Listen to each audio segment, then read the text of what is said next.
Boa noite, família Semeador. Sejam todos bem-vindos à nossa casa.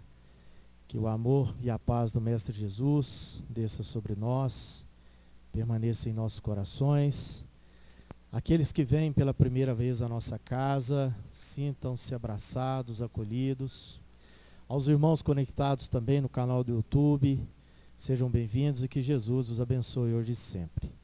Daremos início à nossa reunião da noite de hoje, esse dia 1º de maio de 2023, agradecidos por mais essa oportunidade, pela presença da espiritualidade superior, trabalhando junto a nós, e aqui acolhendo, a todos nós e também os nossos irmãos desencarnados. Nós convidamos a Fátima Apson para a leitura da mensagem inicial e para a nossa prece. Boa noite a todos. Vamos ler a mensagem recebida aqui na nossa casa. Tá dando para escutar, pessoal? Acalmar corações, amenizar situações, tornar branda a dor, seja ela qual for.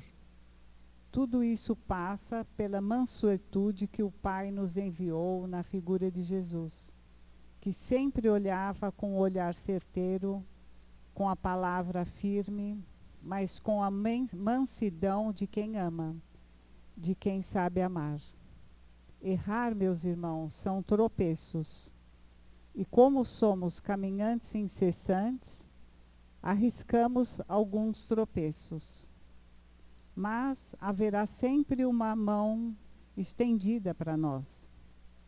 O amor do Pai nos acolhe, nos levanta e nos coloca a caminhar novamente. Todas as dores,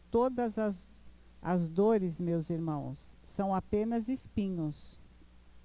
E o que fazemos quando tocamos em um espinho? Nos afastamos imediatamente. Então, esse espinho chamado dor é para nos ajudar a afastarmos daquilo que causa as nossas dores.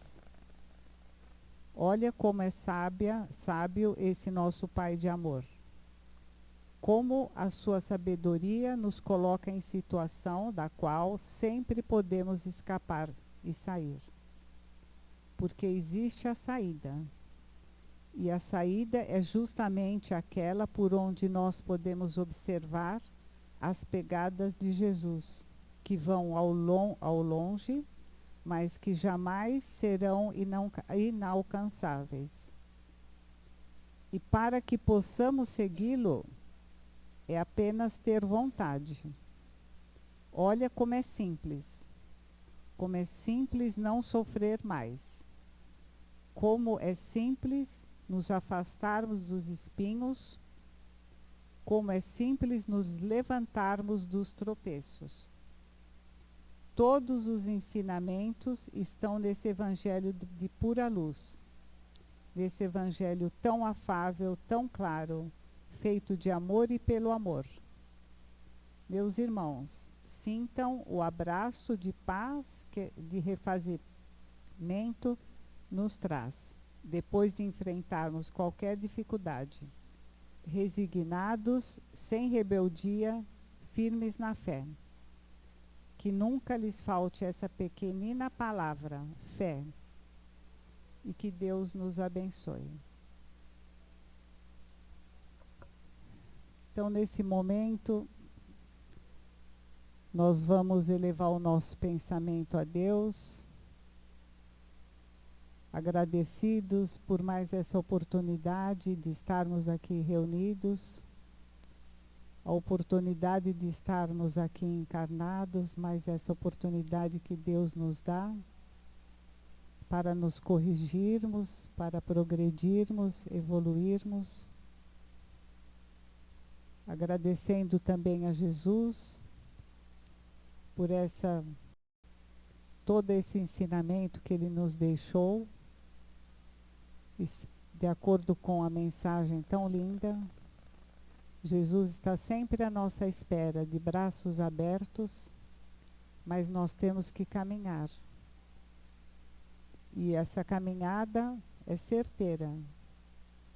Seguindo Jesus, nós não iremos errar nunca. E que Ele possa nos iluminar, possa nos amparar, possa estar sempre conosco. E que nós, de acordo com o nosso entendimento, a gente sempre procure o melhor. Nós caímos, mas nós também levantamos. E que a gente possa confiar em Deus, confiar em Jesus, confiar em nós mesmos, que nós temos toda a capacidade de refazer sempre mais uma vez. Que Jesus nos abençoe essa noite e sempre. Que assim seja.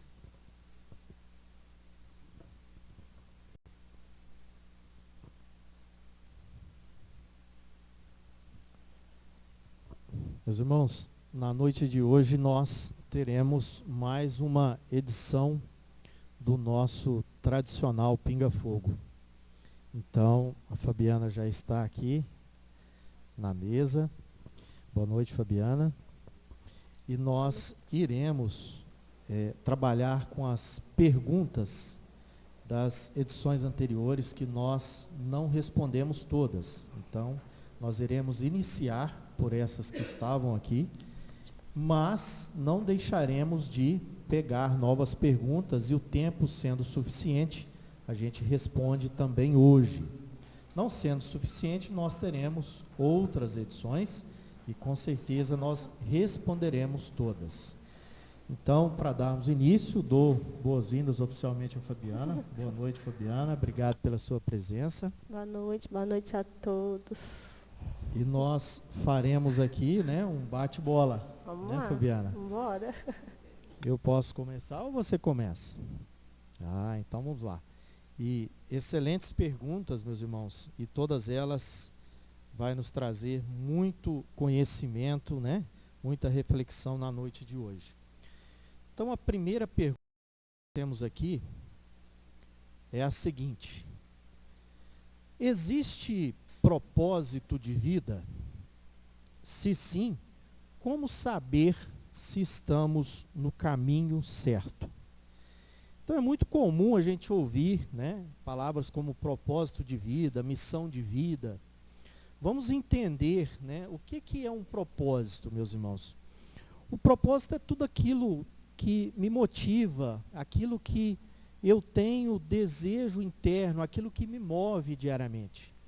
Aquilo que eu tenho vontade, aquilo que eu gosto de fazer, né? Aquilo que tem a ver com os meus talentos. E o que é essa missão de vida?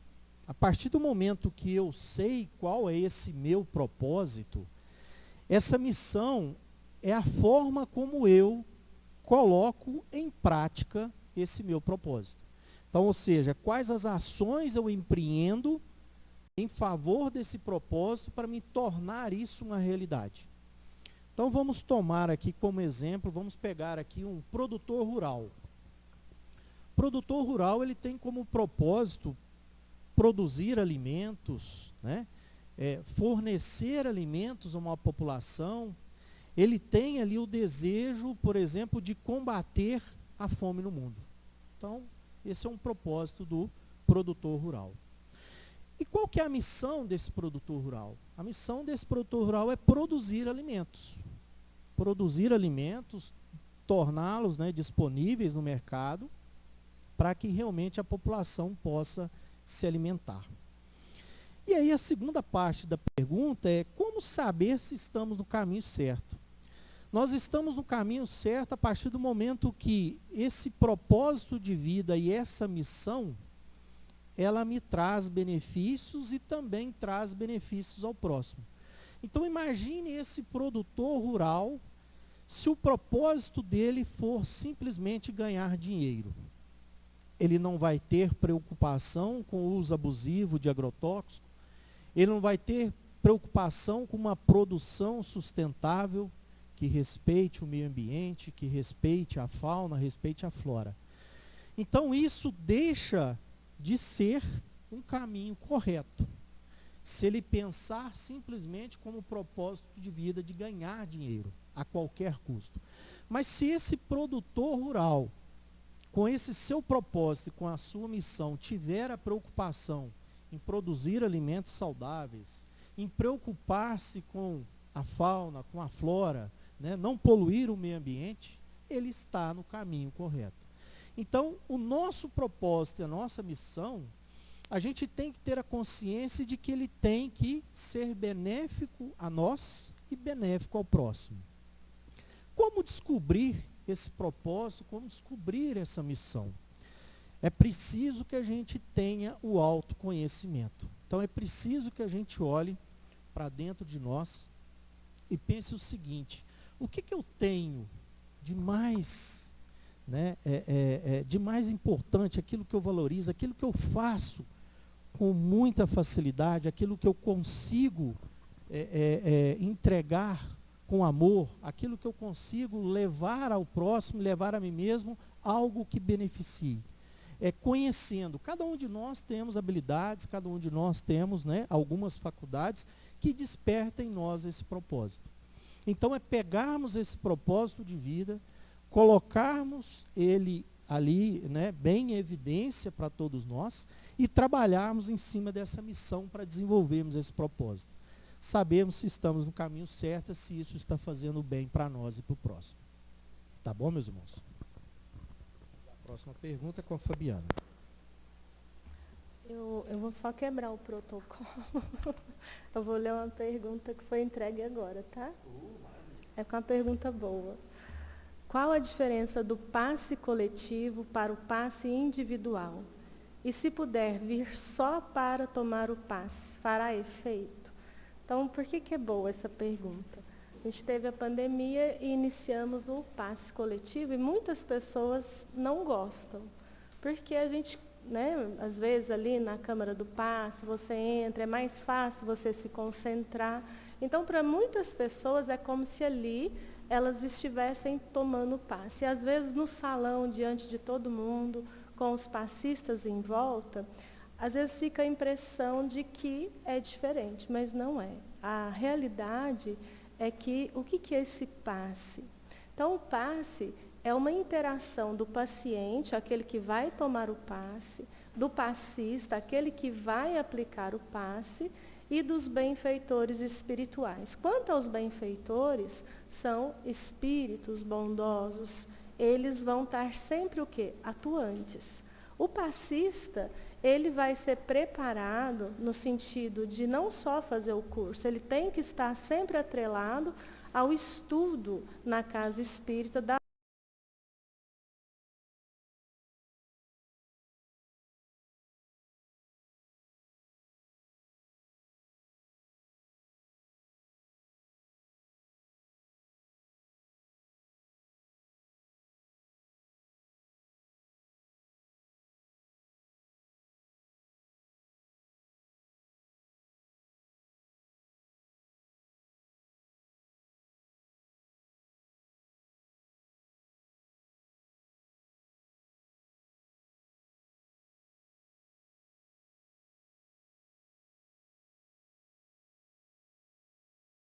com todos os artistas, ele vai estar envolvido em vibrações, mas ele não vai conseguir o quê? Sintonizar.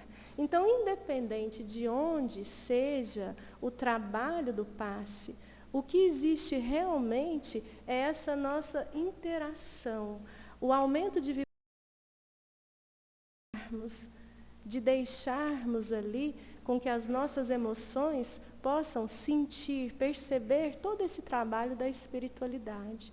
É algo muito bonito e é natural, não tem nada de miraculoso. Quando a pessoa vem só para o passe, tem efeito? Pode ter efeito, a pessoa chegou nervosa, tomou um passe e acalmou. Mas o efeito, a gente fala que é igual ao pronto-socorro. A gente está com sangramento, toma ali uma transfusão de sangue, vai para casa. Se a gente não fechou o ferimento, o que vai acontecer? Vai continuar sangrando. Então, a gente vai estar sempre nesse, vamos dizer assim, nesse atendimento de urgência. Porque quando a gente adentra a casa espírita, seja para os trabalhos, seja para assistir uma palestra, quando a gente já adentra, esses benfeitores já começam a atuar em cada um de nós. Eles sabem o que nós sentimos, as nossas deficiências, as nossas dificuldades. E quando nós estamos aqui na palestra, esse é o verdadeiro tratamento espiritual. Por quê? Porque nesse momento, esses bondosos espíritos já estão nos auxiliando. E quando nós prestamos atenção, seja na palestra, no estudo, absorvemos esse evangelho de Jesus, quanto mais conhecimento, mais nós passamos a crer e a nos esforçar em praticá-los. É nessa prática que nós estamos cuidando das feridas do espírito. Porque a gente entrar, tomar o passe e sair, a gente perde o verdadeiro tratamento. Aqui a gente faz uma pegadinha no tratamento espiritual, passa lá no atendimento, aí é evangelho terapia. Aí o que as pessoas falam? Ah, mas é estudo?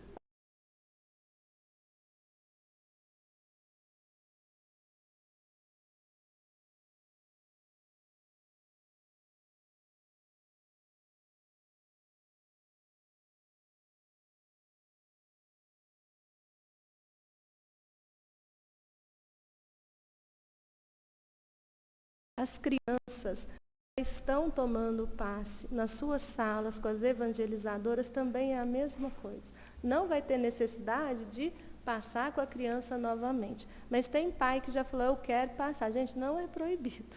Mas é bom a gente ter o quê? O entendimento daquilo que a gente está fazendo, né?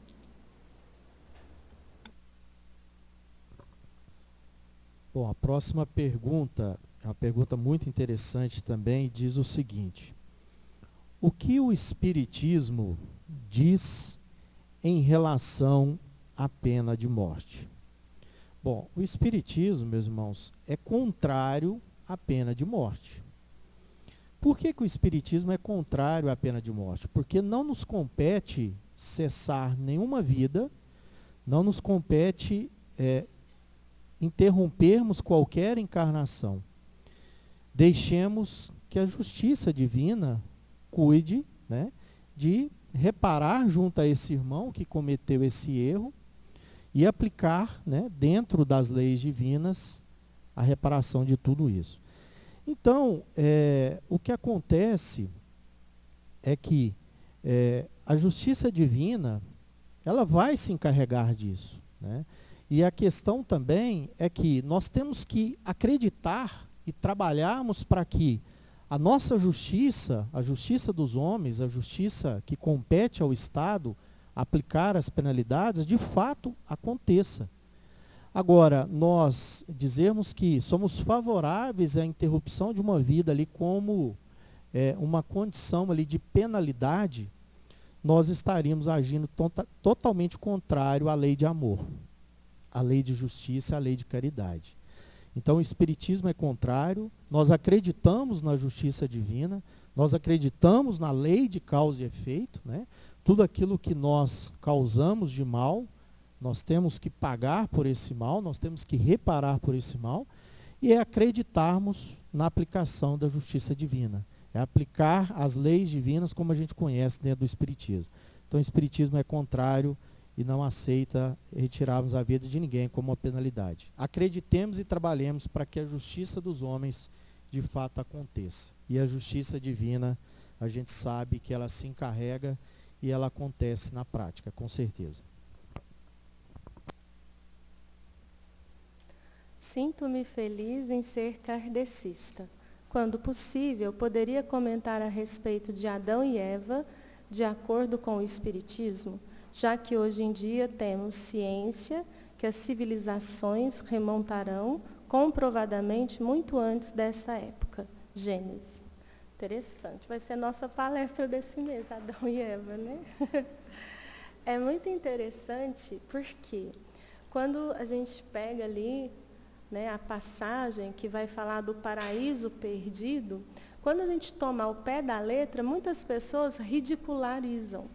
Mas ela está ali.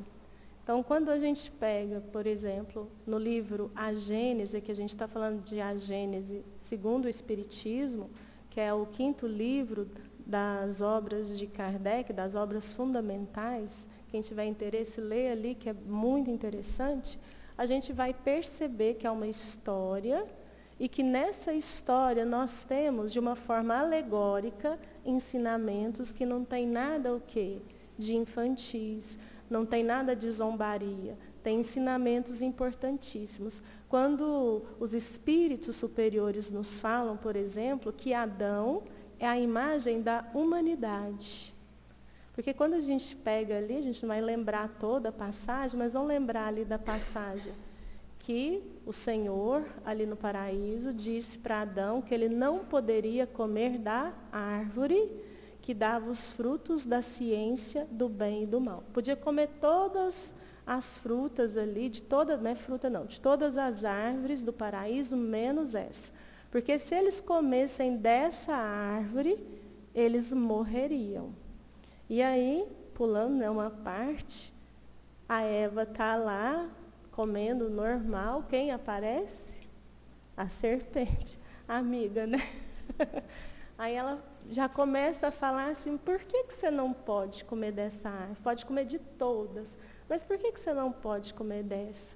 Então, quando a Eva dá lá a explicação que é proibido,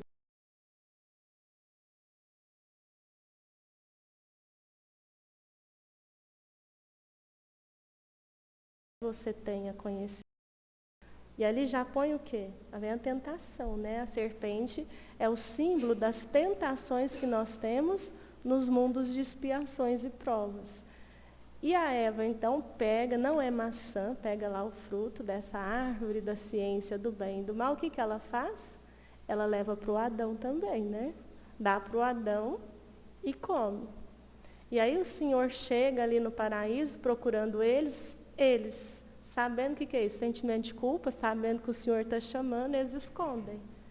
Aí quando o Senhor acha e vê ali que eles estão o quê? Com vergonha, ele pergunta. Então Adão fala, é porque nós estamos nus. E aí o Senhor vai falar por que eles comeram daquela árvore. O que o Adão fala? Parece com a gente. Foi a Eva que me deu. Não tem culpa não, foi ela que me deu. E a Eva vai falar o quê? Foi a serpente. A serpente me convenceu e eu comi. E eles são, então, expulsos do paraíso.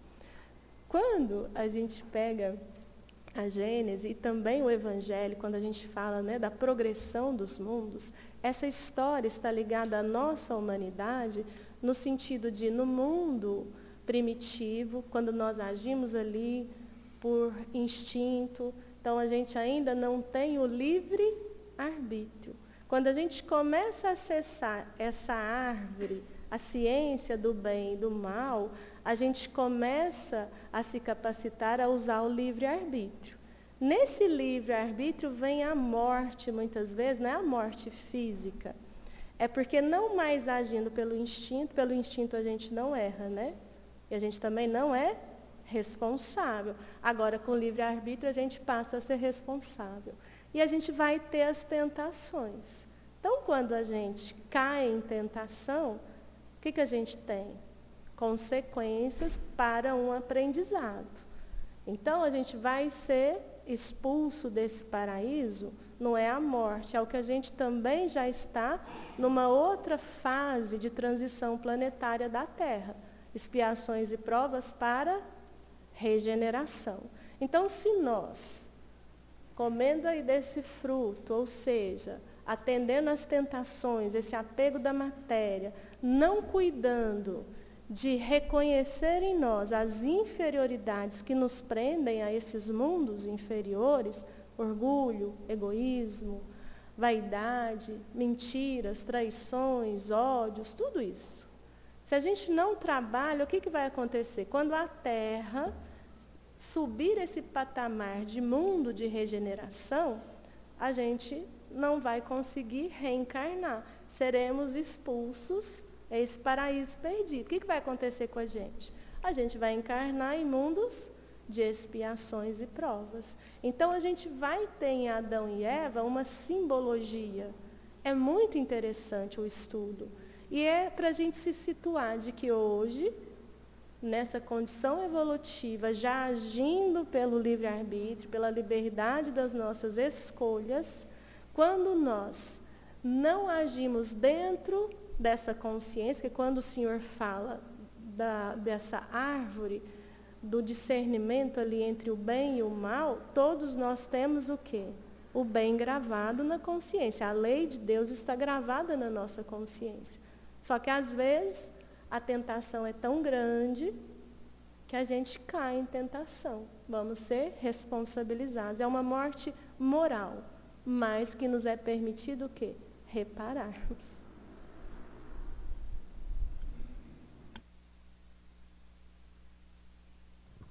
Bom, a próxima pergunta diz: qual a visão espírita em relação ao aborto?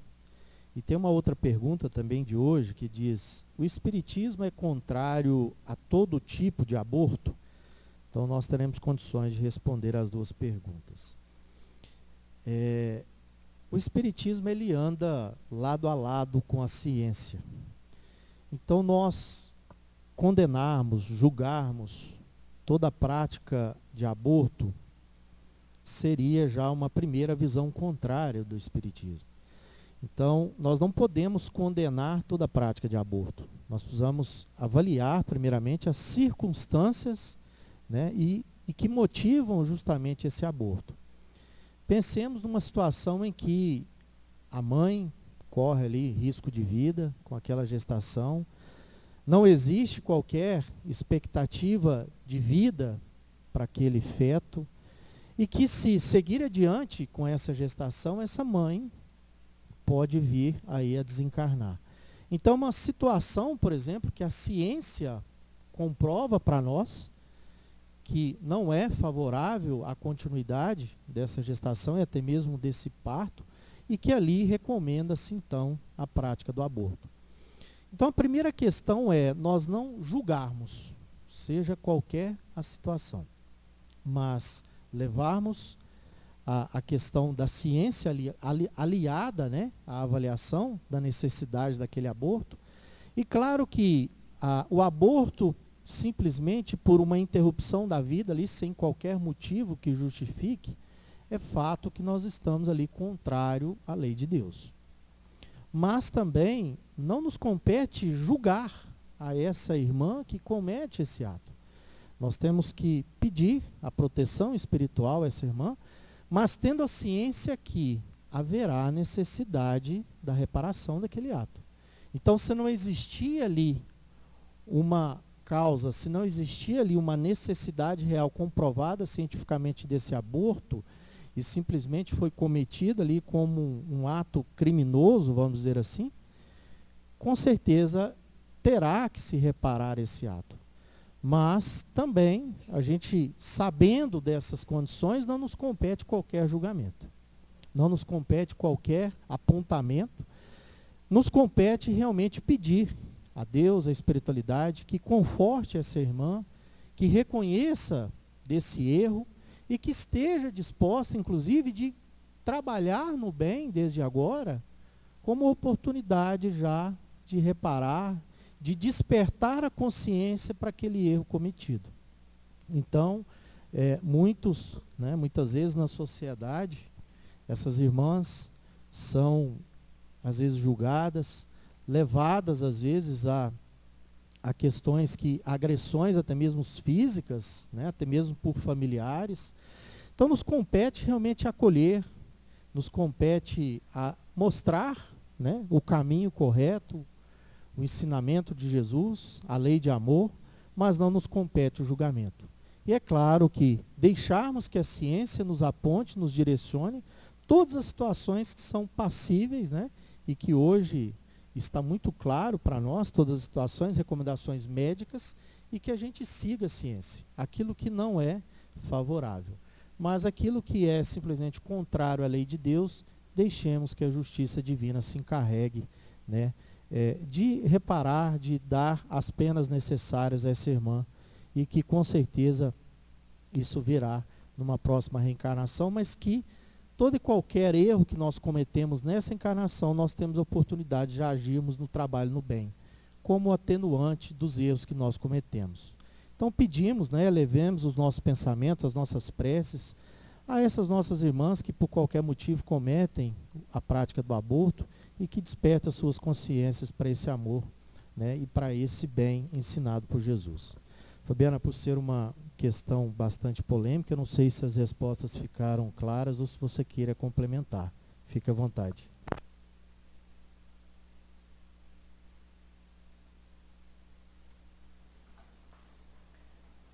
Tem uma pergunta aqui também interessante, para quem ama cachorro, né? Os cachorrinhos vão para o céu? Podemos nos reencontrar com eles? Então vamos lá. Bonitinha a pergunta, né? Então, assim, a gente quer reencontrar com os cachorrinhos, né? Que a gente ama demais. Hoje tem, assim, né? Tem gente que tem filho, gato, cachorro. Mas vamos entender dentro da doutrina espírita que o amor aos animais, ao meio ambiente todo, a toda criatura, ele é solidário. Por quê? Porque todos nós já tivemos uma elaboração como princípios inteligentes. Então, vocês leiam a questão 607, a linha A, que os espíritos superiores falam de uma forma muito bonita, como se esse princípio inteligente ele estivesse germinando.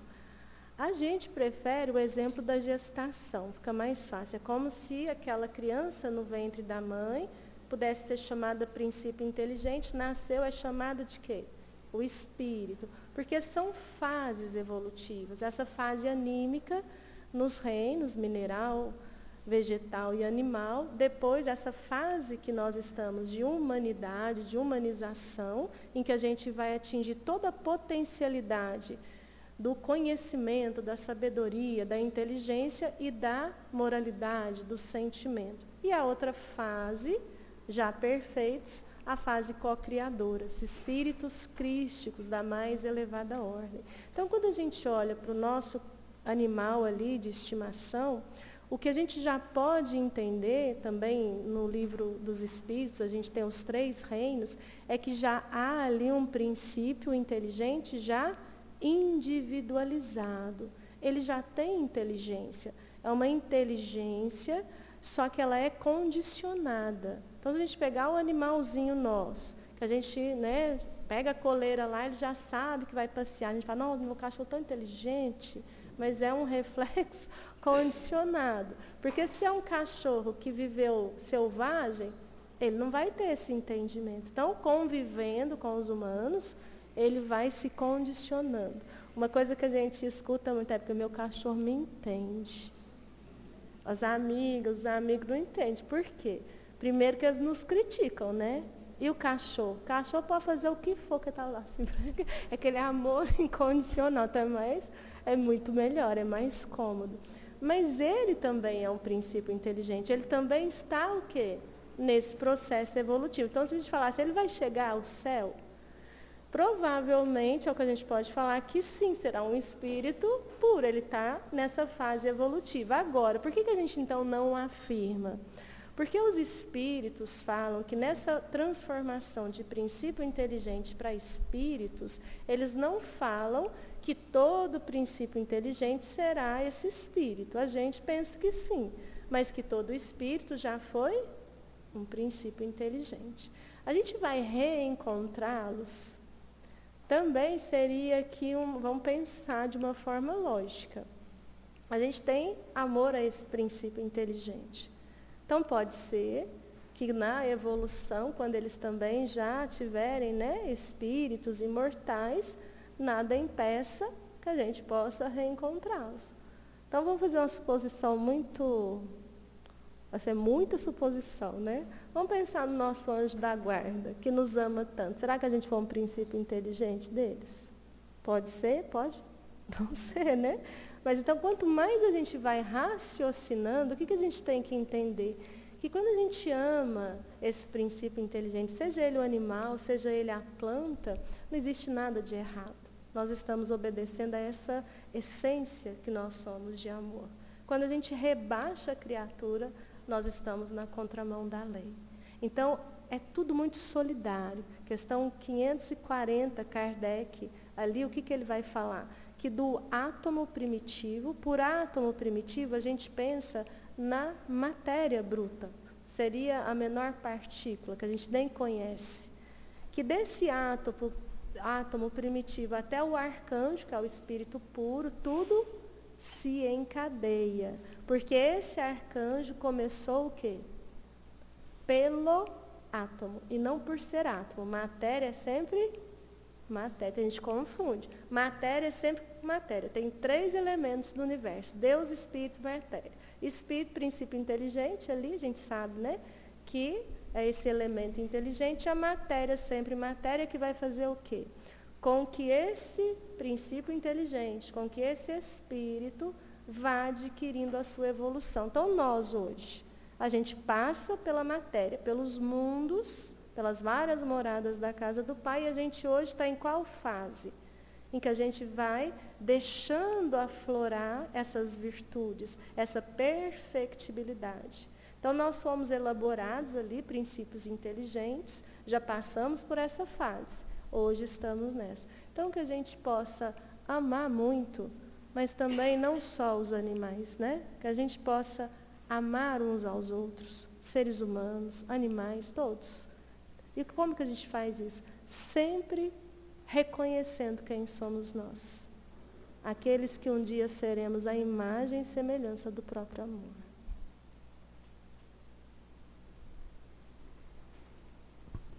Bom, essa pergunta aqui, ela já veio em edições anteriores do Pinga Fogo, mas a gente fica satisfeito, né? E é uma pergunta muito interessante. Qual a melhor forma de fazer o evangelho no lar? Existe uma frequência ideal? Então, o evangelho no lar é nós ali abrirmos as portas da nossa casa, né? Nos colocarmos em sintonia, né? Com Jesus e com a espiritualidade superior. É sempre importante que nós escolhemos uma data fixa, né? Um dia e um horário para nós reunirmos aí.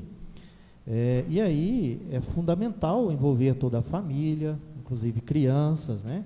Visitas, né? Possivelmente chega à nossa casa naquele horário estabelecido, que a gente convide também para fazer parte desse evangelho no lar. E a adoração recomenda-se aí, né? Mais ou menos 30 minutos.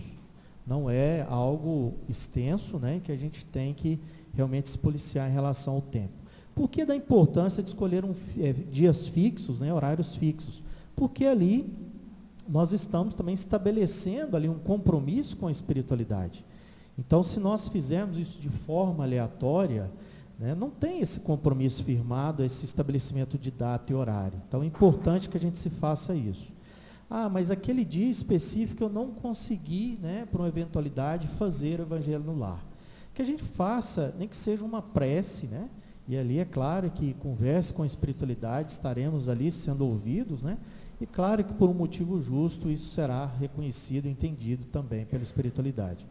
Ah, mas eu moro sozinho, eu posso fazer evangelho no lar? Sim, sem problemas. A gente pode seguir, né, com essa prática, fazendo ali sozinho o evangelho. E aí é claro que a gente coloca ali um recipiente com água, para essa água ser fluidificada, a gente beber ali ao final da nossa reunião. E é claro que a gente sempre inicia a reunião ali, né, com uma prece simples, uma prece do coração, aquela prece que realmente vai nos conectar com o plano espiritual. Na sequência, a gente faz a leitura do Evangelho, abre ali, né, numa página aleatória, lê um trecho do Evangelho, e ali, depois dessa leitura, se nós tivermos mais pessoas do ambiente, é claro que a gente vai discutir ali, né, o que foi lido entre todos os participantes do Evangelho. E ali, né, ao final, né, dessa leitura, dessa discussão, nós vamos entrar também no momento de vibração. É o momento ali, né, antes de nós irmos para a prece final, da gente ter vibrações de paz, de equilíbrio. É o momento de nós pedirmos, né, até mesmo para os nossos entes queridos, por uma situação que esteja acontecendo no mundo, naquele momento, na nossa cidade, na nossa família, e que a gente quer ali um pedido especial, né, para que a espiritualidade nos auxilie diante daquela situação. E feito esse momento de vibração, a gente vai para uma prece final também. Uma prece simples, uma prece do coração, aquilo que realmente vai nos trazer paz, vai nos trazer equilíbrio. É muito importante, pessoal, que esse evangelho no lar também não vire, né, uma reunião mediúnica. Que a gente faça evocação de espíritos.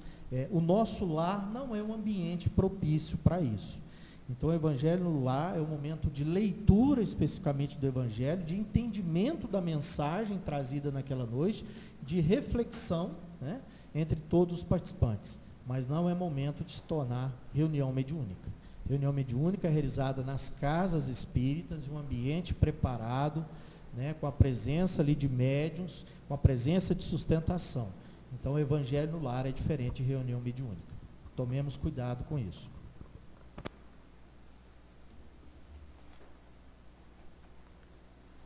Se uma pessoa é instrumento para a prova de outro, essa pessoa não estará contraindo uma dívida também? Então, vamos lá. Uma coisa que a gente tem que entender é que ninguém reencarna para prejudicar alguém. Então, por exemplo, a pessoa seria uma expiação passar por um assassinato. Então, tem que nascer alguém para ser assassino dessa pessoa. Isso não existe. A programação divina é sempre o quê? Nos guiar para o bem. Então, mesmo as expiações que nós vamos passar, é porque nós já arrependemos e a gente vai estar aqui cientes dessas expiações. A grande maioria, nós mesmos o quê? Que pedimos, né? Que ali entramos nesse consenso. Então, vamos supor que a pessoa ela esteja, então, nesse quadro de assassinato. Aquela pessoa que assassinou é livre arbítrio dela. Ela poderia não ter feito aquilo. Não é uma, vamos dizer assim, uma fatalidade no sentido dela ter reencarnado com essa missão. Isso não existe. Então, essa violência, vamos dizer assim, é a escolha de quem? Nossa. Aquele que passou por isso. Então, se ele estava ali, naquele momento, e teve esse gênero de morte, é porque essa experiência vai ser útil ao seu espírito. Vocês entenderam? Não tem essa programação que a gente vem de lá com essa fatalidade. Porque muitas vezes a gente vem espiar e o que acontece? A gente tem o livre-arbítrio, a gente só reclama, desiste, não tem resignação, e quando chega lá a gente fala, nossa, perdi tempo, né? Porque tem até no capítulo 5 do Evangelho segundo o Espiritismo, bem-aventurados os aflitos, o que Lacordaire traz para nós? Uma lição maravilhosa, bem e mal sofrer. Então vamos entender o sofrimento, lei de causa e efeito. Então a gente pode semear o que a gente quiser, a gente é rebelde, né? Fala, vou plantar o que eu quiser. A gente pode plantar, não tem problema. Só que a lei, ela nos dá a consequência, a responsabilidade. Por quê? Porque Deus nos ama. Ele não tem, aqui sim, o objetivo de que todos nós estejamos na perfeição, nesse estado de plenitude, de felicidade. Então, a lei ela é pedagógica, ela é corretiva. Então, essa dor, esse sofrimento, ele vem dizer para nós o quê? Que a gente está querendo ir por um caminho para esse reino dos céus, mas a gente pegou aquele desvio. Então, a dor vem falar assim, você está no caminho errado. E, às vezes, diante dessas dores, vem o quê? A culpa, o remorso. Quando o espírito arrepende, verdadeiramente, é que ele vai o quê? Expiar. Então, ele vai passar o que ele fez passar, ele vai passar dificuldades, não importa. Mas a escolha de expiar foi dele. Então, geralmente, que também a gente nunca vai falar 100%, quando a gente vê aqueles que bem sofrem, que passam por dificuldades, mas com renúncia, muitas vezes com essa resignação, são aqueles espíritos que já arrependeram. E aí vem essa reparação, esse amor que cobre a multidão de pecados. Então, nem todas as dores são o quê? São expiações. Elas podem ser despertar da consciência, mas podem também ser o quê? Provas. Porque o espírito, ele vai passar por dificuldades. O que são essas provas? Então, a gente se vê diante de desafios para ver como que esse espírito, ele vai lidar com esses desafios. Quais serão essas escolhas? Expiações é só nessa fase evolutiva. Depois que a gente passar ali, né, para o mundo de regeneração, se não tiver que expiar mais nada, e passarmos para os mundos felizes, ali são os bons espíritos, espíritos superiores, eles não expiam. Mas eles têm provações? Tem prova até a prova final. Qual que é a prova final? Passou nela é espírito puro. É bom, né? Não tem a contundência dessas dores, dessas dificuldades aqui. Por quê? Porque só precisa ter consequência de egoísmo quem é egoísta, de quem é orgulhoso, de quem é vaidoso, de quem deseja o mal do próximo. Então é interessante a gente sempre ter o quê? Muito claro na mente essa lei de Deus. Ela é protetiva, ela é misericordiosa, Ele nos ama, mas ela também é justa, cada um segundo as suas obras. Mas essa justiça jamais vai ser realizada com qualquer que seja a pessoa reencarnando para agir no mal. A gente sempre reencarna para agir no bem. E às vezes a gente pede ambientes difíceis como uma provação. Vai ser mais cheio de tentação. Então aquele que tem que trabalhar ali um vício, ele reencarna num antro de vício. Não vai ser mais difícil? Mas também, se ele conseguir passar, o mérito dele é maior. Então, o que tiver que acontecer, do mal Deus tira o bem. Mas ninguém nasce para ser prova do outro, para complicar a vida de ninguém. A gente faz isso, como se diz, né? Por escolha própria mesmo. Vou fazer mais uma para encerrar. Essa é uma pergunta de hoje também. Diz o seguinte: como entender as aflições segundo a doutrina espírita? É uma pergunta muito interessante e a resposta a gente inicia dizendo o seguinte: conhece-te a ti mesmo, né? Por que é importante esse conhece-te a ti mesmo? Porque muito dessas aflições possivelmente tem relações com as nossas escolhas. Pode ter relações também com vidas passadas? Pode ser que sim. Mas na grande maioria tem relação com as escolhas dessa encarnação. Então, ou seja, é importante que a gente faça uma reflexão, que a gente avalie realmente se as escolhas que estamos fazendo realmente são as melhores, ou se essas escolhas não estão nos levando ao sofrimento, às aflições. E aí, meus irmãos, a doutrina espírita, ela nos oferece um vasto material que nos traz o quê? O conhecimento e o entendimento dessas aflições. E aí, às vezes a gente fala assim, mas eu acho que eu estou com um processo obsessivo. Essas aflições minhas, pode ser uma obsessão? Pode sim. Mas quem que abre as portas? Quem dá brechas aos obsessores? Somos nós. Então, de nada adianta, né, se nós simplesmente dissermos, eu vou na casa espírita, vou tomar um passe e vou deixar lá o obsessor. O passe ele é muito importante, o estudo é muito importante. Mais importante ainda é a nossa mudança de vida, é a nossa mudança de hábitos. Nós deixarmos de lado aquelas práticas, aqueles vícios que a gente sabe, né, como causa dos efeitos dessas aflições. Então, diante de todo efeito, diante de toda aflição, tem uma causa relacionada. Ou a gente está abrindo brechas aí, diante das nossas escolhas para um processo obsessivo, né? Ou essas escolhas também estão nos levando a caminhos, né, desviados daquilo que é o caminho correto, aquilo que é o caminho do bem, e a consequência que a gente colhe realmente são essas aflições. Então, ou seja, a lei de causa e efeito, ela não falha. Então é por isso que nós precisamos ter esse autoconhecimento, termos o conhecimento também, a doutrina espírita nos oferece isso, justamente para que cada um de nós combatemos a causa de todas essas aflições. E é claro que a nossa casa, aproveitando aqui e reforçando, oferece a todos nós esse subsídio do conhecimento. Todas as quintas-feiras estamos aqui reunidos a partir das 17 horas, estudando justamente a doutrina espírita, para entendermos essas dores, esses sofrimentos, essas aflições, à luz da doutrina espírita. Então, tudo tem uma relação, tudo tem uma necessidade, mas compete a cada um de nós combatermos a causa de tudo isso. Então, não existe um remédio pronto. A doutrina, vou passar a frequentar o centro espírita, vou estudar, vou tomar passe, vou trabalhar na casa espírita, se eu também não tiver uma mudança de atitude. Se eu continuar levando aquela vida que eu levava em cima dos erros, em cima daquilo que realmente vai me trazer essas aflições.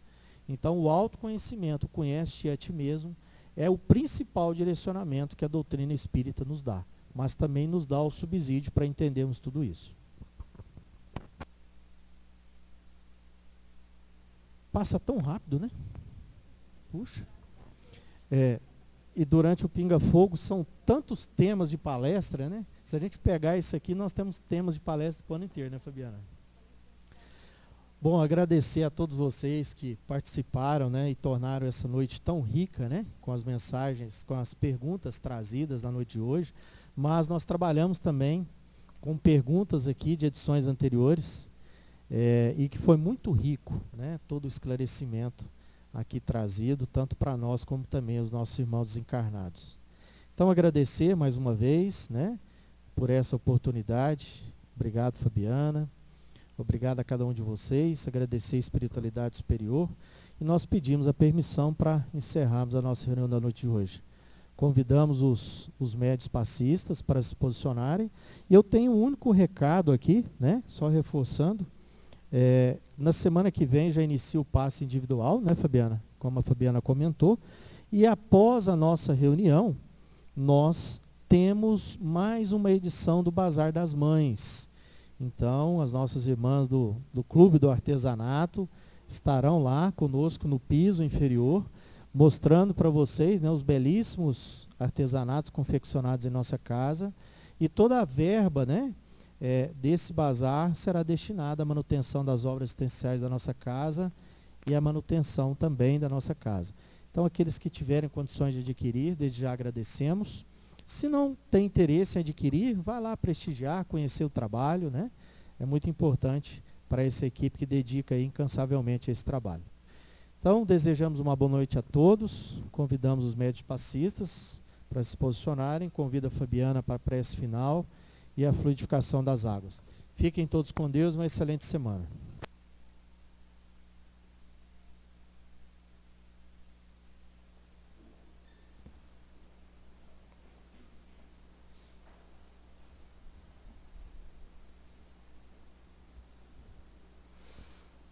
Então vamos todos juntos elevar os nossos pensamentos aos bondosos Espíritos, a Jesus, nosso Divino Mestre, esse ser de amor que acolhe a cada um de nós, rogando com humildade a magnetização das águas, o tratamento espiritual do passe, nos colocando numa posição de respeito e também de muita humildade para recebermos vibrações tão lindas, carregadas em paz, em saúde, em amor.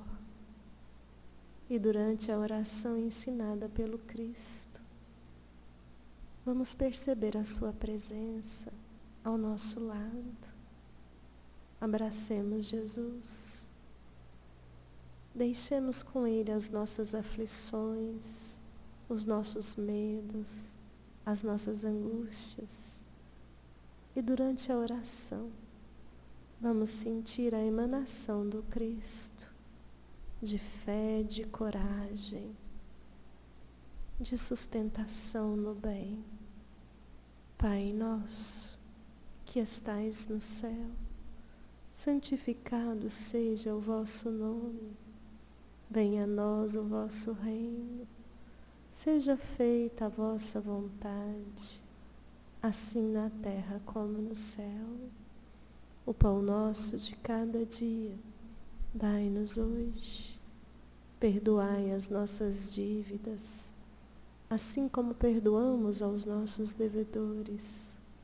E não nos deixeis cair em tentação, mas livrai-nos de todo mal. E assim, retornando à consciência, abracemos Jesus e sigamos para uma semana de muita paz. Que o Senhor nos abençoe. Assim seja.